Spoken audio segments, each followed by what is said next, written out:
Assalamualaikum warahmatullahi wabarakatuh.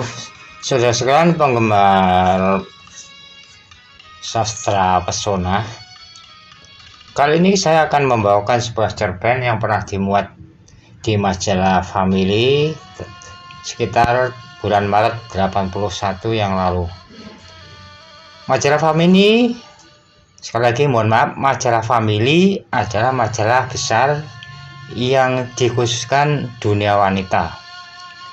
Pada waktu itu sejajar dengan majalah-majalah seperti Femina, Kartini, dan juga masalah keluarga.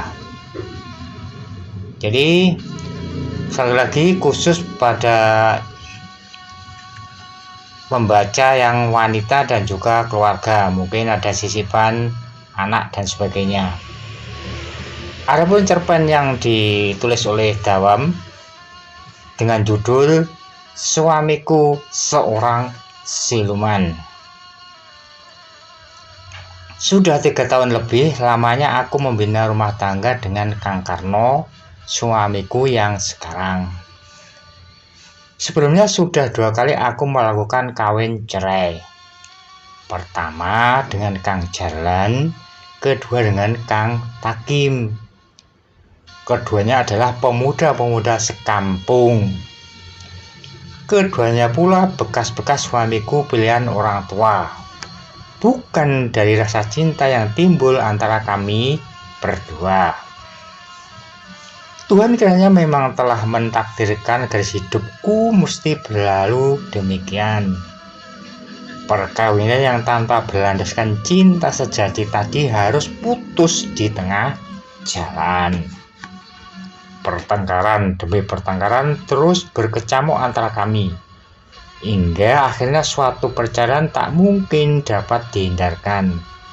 Mereka, suamiku, adalah tipe orang-orang yang individualis, kasar, kejam, suka main hakim sendiri tanpa seberset pun toleransi maupun memberikan kelonggaran pada istrinya untuk mengajukan saran, pendapat ataupun kebenaran-kebenaran yang lain. Mereka juga penjudi dan pemabuk kelas kakap. Tiap hari tak mau memberikan nafkah maupun pelayanan sebagai layak seorang suami. Hari-harinya lebih banyak tenggelam dalam minum dan tidur. Akhirnya ketimbang makan hati, aku minta cerai. Aku tak rela jadi budak peran seorang suami yang gila demikian. Ujung pangkal masa depannya sungguh tak mungkin bisa diharapkan.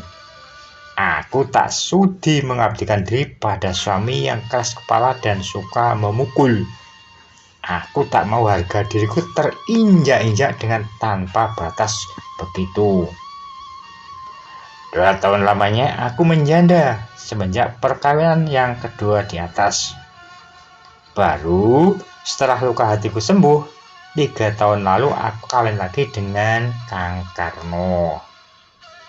Dia adalah seorang pemuda tampan yang baik budi, berwibawa dan pencari nafkah yang baik menurut kacamata hatiku selama ini. Orangnya penyabar, lemah lembut, tenang serta tak pernah melontarkan tutur kata yang kurang enak di depanku. Sesuatu yang tak pernah kujumpai pada diri kedua suamiku terdahulu. Seperti halnya pekerjaan orang desa yang lain, kerja suamiku adalah bertani. Kami memang lahir, dididik serta besar di lingkungan pertanian secara turun-temurun. Daerah pertanian yang subur dengan lingkungan gunung yang tinggi menjulang serta hutan yang menghijau maha luas. Semuanya ini mendatangkan rasa damai yang abadi dalam kalbu. Seakan dalam diri setiap orang kampung berlaku sebuah pameo bahwa tak akan timbul sepercik kelaparan pun hinggap di kampung kami. Semua tadi juga berlaku pada diri keluarga kami. Apalagi semenjak 3 bulan lalu rezeki kami selalu datang silih berganti tanpa putus. Perabot-perabot rumah tangga tambah baik dan lengkap. Keadaan ekonomi makin lancar. Suasana kehidupan kami makin harmonis, serasi dan agung menggembirakan.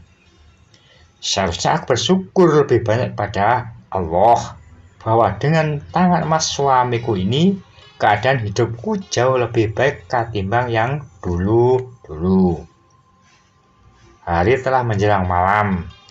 Beduk di surau Pak Dullah, tanda sembahyang maghrib telah dipukul bertalu-talu. Suara azan menyejukkan sukma. Dalam keadaan begini, secara tiba-tiba timbul rasa cemas dan khawatirku atas keselamatan suamiku yang belum pulang. Sejak tadi pagi mencangkul di ladang dengan perengan pegunungan Arkojoyo. Aku takut kalau suamiku terjadi musibah seperti yang dialami Pak Rahim kemarin, menimpa pula pada diri suamiku. Pak Rahim mati disambar geledek sore kemarin pada saat dia berada di sawah bersama 2 ekor kerbaunya. Kerbau tadi hancur berkeping-keping bersama empunya sawah. Sebab saja ini mirip yang terjadi pada diri Pak Rahim. Hujan yang teramat deras turun mengguyur hamparan-hamparan Mayapada yang kelabu. Lihat serta guntur datang bersaut-sautan, seakan siap menghancurkan apa saja yang melata di atas bumi kita ini. Senja yang sepi mencekam, detak-detak hujan yang menghantam dedaunan di luar sana benar-benar menimbulkan rasa ngeri dan takut yang semakin memuncak. Untuk mengurangi rasa kesal dan kecewa, ku ambil sebuah buku memasak serta sebuah dian tepok yang ku pinjam dari Yumona kemarin. Kaki segera ku telonjorkan pada dipan bambu untuk selanjutnya siap membaca alinea demi alinea dari buku tersebut. Maaf. Lagi asik-asiknya aku membaca, sekonyong-konyong keasianku terganggu oleh teriakan dan suara gaduh dari arah luar sana. Ada apa, Pak Naib? Tanyaku pada Pak Naib, orang sekampung dan tetangga dekat, sesaat setelah aku keluar rumah karena kepingin tahu apa yang terjadi. Kau tidak tahu sesuatu yang barusan menyelinap masuk kemari, Sur? Balik tanya Pak Naib padaku dengan wajah serius sekali. Maksud Pak Naib bagaimana? Tanyaku heran. Tadi kami orang-orang kampung barusan menguber-uber seekor ayam. Tapi setelah hampir tertangkap, ayam tadi menghilang di pekarangan gelap ruamu ini, Sur. Ayam? Kami tak punya seekor ayam pun, Pak Naib. Lagi pula, apa salahnya ayam kok dikejar-kejar seperti maling ini? Serikaku tak mengerti mengapa hanya seekor ayam biasa saja diuber-uber beramai-ramai. Kau sendiri belum tahu, Sur? Belum, Pak Naib. Ayam itu ayam siluman, Sur. Binatang kepala ini telah bikin heboh kampung kita. Dia suka mencuri barang milik orang lain dengan menggunakan paruh ajaibnya.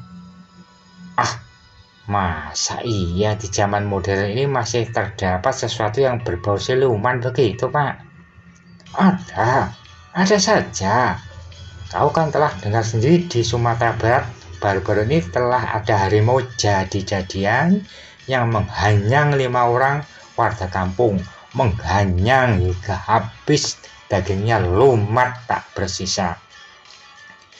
Alah, mungkin Pak Naib tadi salah lihat, menyangka ayam gadungan tadi masuk kemari. Sungguh mati, kami tak punya ayam seekor pun, Pak Naib. Boleh kami menggeledah sisi rumah kalian? Tanya Pak Naib. Silakan, Pak, kami beri keleluasaan. Kataku kurang begitu senang atas kedatangan orang-orang yang bikin onar tadi. Dengan kedatangan mereka beramai-ramai begini pada senja hari, Sedangkan aku tak memelihara seekor ayam pun, itu sama artinya dengan secara halus menuduhku bahwa akulah pemilik ayam siluman tadi. Persetan. Beberapa saat kemudian, orang-orang tak diundang tadi pulang dengan tangan hampa setelah sebelumnya tidak berhasil menemukan jejak ayam yang dicarinya. Seusai mereka pulang satu-satu, aku segera menutup pintu rumah dan kemudian secepatnya tidur saja. Walau sesore ini sebetulnya belum waktunya masuk kamar tidur.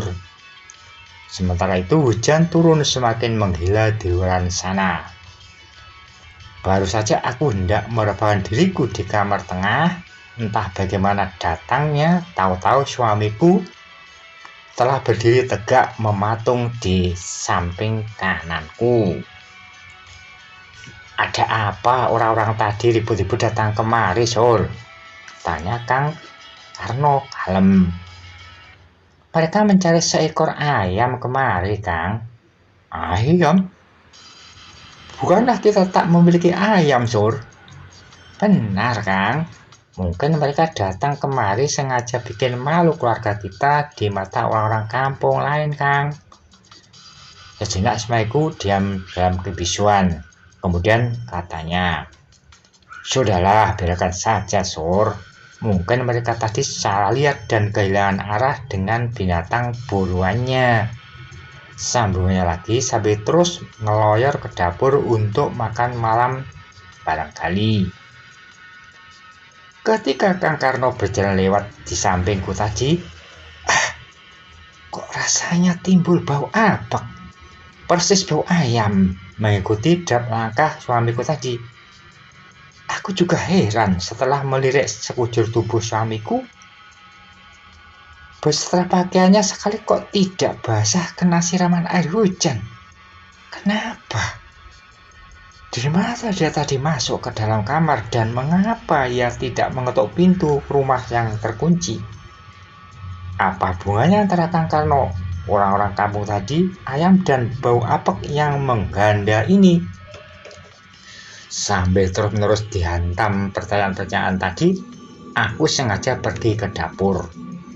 Rencanaku hendak meletakkan buku tua ini ke atas rak reot yang berdiri di atas pendaringan atau tempat beras disimpan sebelum ditanak esoknya, yang berbuat dari tanah liat.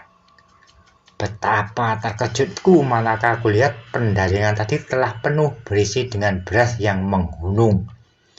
Keempat pendaringan itu telah terisi penuh semuanya. Padahal siang tadi tak sebutir beras pun ada di dalamnya. Dari mana datangnya beras sebanyak ini? Anehnya lagi, di dekat penjaringan tadi tercecer beras-beras berserakan yang nampaknya secara tergesa-gesa dimasukkan ke dalamnya. Juga bulu-bulu ayam yang berhamburan, seakan baru saja terjadi perkalian 2 ekor ayam di sini. Rasa heran dan pertanyaan-pertanyaan tadi tak pernah kukatakan pada diri suamiku hingga tidur larut malam. Keesoknya suara-suara sumbang mengenai adanya sesuatu alam siluman dan berkeliaran di kampung makin santer diperguncingkan orang. Ayam berbulu hitam mulus dan berparuh warna merah itu adalah jelmaan seseorang warga kampung sini yang memiliki ilmu hitam untuk memperkaya diri, Sur, kata Iyu Darsi suatu pagi manakala aku hendak mencuci pakaian ke sungai Bayu Argo. Bila siluman kepala tadi telah masuk rumah orang, lantas mematok sebutir beras, gula, kopi, atau apa saja yang diinginkannya, maka semua ini tempat-tempat benda tadi ditaruh akan segera lenyap dan selanjutnya pindah ke rumah pemilik ayam siluman. Isi wadah itu hilang dengan misterius. Sambung Lek Dola nimbrung di situ. Anehnya, ayam gadungan itu selalu menghilang. di pekarangan rumah Musur hingga orang kampung yang mengejarnya jadi kewalan dan tak berhasil membekuknya. Kurang ajar ayam setan itu, kata Kang Rusik padaku ketika ada rapat desa di kampung. Terus sementara sekian saja untuk seri pertama dari cerita Suamiku Seorang Siluman. Nanti kita sambung pada episode berikutnya. Bagaimana cerita selanjutnya? Tunggu cerita selanjutnya.